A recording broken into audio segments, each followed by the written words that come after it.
San Romane eguna ospatu zuten atzo Okondoarrek. Elizaren bueltan elkartu ziren festa egiteko.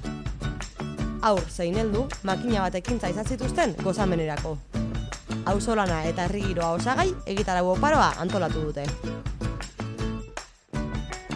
Asteazkenean hasi ziren San Romaneko jaiak, arratsaldeko 7:00 eta Elizako kanpaia jo genituen. Atzo izan ziren partiman umentzako olako jolasteko modu bat. Gero egon ziren buskantzak, auzoko edientzat, eta ere egon zen mus txapelketa.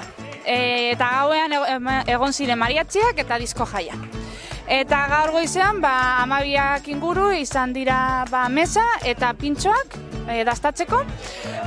Gero izan dugu briska txapelketa eta gaur izango dugu disko jaia eta gauean bebai auzoko dientzako afaria eta gero arratsaldean izan dugu umeentzako, baina baita ere helduentzako makila txapelketa eta baita ere igela txapelketa, igelara bota piezak eta ahora saltzen diren ala ez.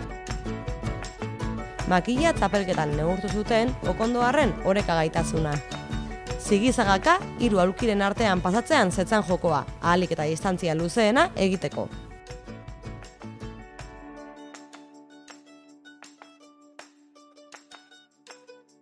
Ala umeek nola helduek hartu zuten parte txapelketan.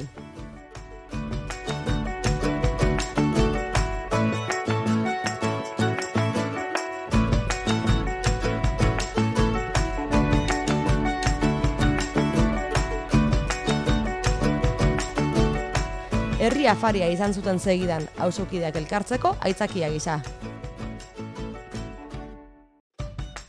Auzo txikia izanagatik parte hartze handia egon zen.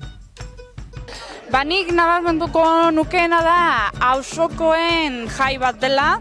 Orduan badaude hemengo lagun asko, gaur egun ez direla hemen bizi, baina urtero hona etortzen dira, gainontzeko auzokideak berriro batu egiten gara eta lagunekin geratu egiten da, eta orain aspaldi ezagutzen edo ikusten ez genuen pertsona berriro ere jaiak disfrutatzeko bildu egiten garela.